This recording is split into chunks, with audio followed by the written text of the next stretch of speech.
Abaluumi essula 15 olunyiriri olusooka okutuuka ku lusembayo. Era ffe abalina amaanyi kitugwanidde okwetikkanga obunafu bw'abo abatalina maanyi, so si kwesanyusanga ffekka. Buli muntu muffe asanyusenga munne mu bulungi olw'okuzimba, kubanga era ne Kristo teyeesanyusanga yekka, naye nga bwe kyawandiikibwa nti, ebivume byabwe abaakuvuma byagwa ku nze. Kubanga byonna ebyawandiikibwa edda byawandiikibwa kutuyigiriza ffe, bwe tutyo mu kugumiikiriza n'olw'okuzzibwamu amaanyi ebyawandiikibwa tubeerenga n'essuubi. Era Katonda ow'okugumiikiriza n'okusanyusa abawemmwe okulowoozanga obumu mwekka na mwekka mu ngeri ya Kristo Yesu, mulyoke muwenga ekitiibwa Katonda Kitaawe wa Mukama waffe Yesu Kristo, n'omwoyo ogumu n'eddoboozi limu. Kale musembezaganenga mwekka na mwekka nga Kristo bwe yabasembeza mmwe olw'ekitiibwa kya Katonda. Kubanga njogera nti Kristo yali muweereza w'abakomole olw'amazima ga Katonda, okunyweza ebyasuubizibwa eri bajjajja, era ab'amawanga balyoke bawenga Katonda ekitiibwa olw'okusaasira, nga bwe kyawandiikibwa nti, kyennaavanga nkutendereza mu b'amawanga, era naayimbanga ku linnya lyo. Era nate ayogera nti, musanyukenga mu ab'amawanga wamu n'abantu be. Era nate, mutenderezenga Mukama mu ab'amawanga mwenna, era ebika byonna bimutenderezenga.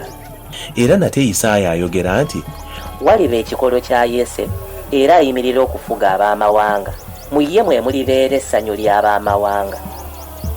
Era Katonda ow'okusuubirwa abajjuze mmwe essanyu lyonna n'emirembe olw'okukkiriza, mmwe musukkirirenga mu kusuubira mu maanyi ag'Omwoyo Omutukuvu.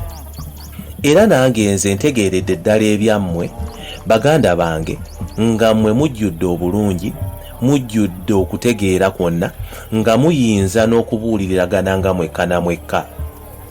Naye neeyongedde okuguma katono okubawandiikira nga mbajjukiza nate olw'ekisa kye naweebwa Katonda, nze okubeeranga omuweereza wa Kristo Yesu eri ab'amawanga, nga mpeereza mu bwakabona enjiri ya Katonda, saddaaka y'ab'amawanga eryoke esiimibwe ng'etukuzibwa Omwoyo Omutukuvu.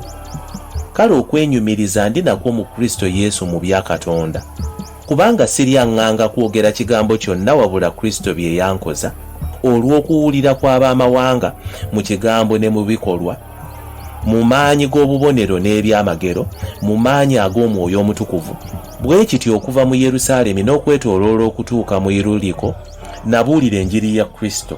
Bwe ntyo nduubirira okubuuliranga enjiri, awo erinnya lya Kristo bwe litayogerwangako, nemenga okuzimba mu musingi gw'omuntu omulala, naye nga bwe kyawandiikibwa nti, baliraba abatabuulirwanga bigambo bye, era abatamuwulirangako balitegeera. Era kyennavanga nziyizibwa emirundi emingi okujja gye muli, naye kaakano kubanga sikyalina kitundu kya kukoleramu mu nsi zonna, era kubanga mu myaka mingi nali njagala okujja gye muli, nsuubira okubalabako nga ngenda mu Esupaniya, era n'okunnyamba mu lugendo olwo bwe ndimala okubalabako n'okusanyukira awamu nammwe. Kale kakati ngenda e Yerusaalemi, kubanga ab'e Makedoni n'ab'e Akaya basiima okuwaayo ebintu eri abaavu ab'omu batukuvu abali e Yerusaalemi. Basiima okukikola, era ddala balina ebbanja gye bali, kuba obanga ab'amawanga bagabana mu mikisa gy'Abayudaaya egy'emyoyo, nabo basaana okugabana nabo ebintu eby'omubiri. Kale bwe ndimala ekyo, bwe ndibakwasiza ddala ebyo ebyampeebwa, ndivaayo ne mpitira ewammwe okugenda e Supaniya. Era mmanyi nga bwe ndijja gye muli, ndijja n'omukisa gwa Kristo nga gutuukiridde.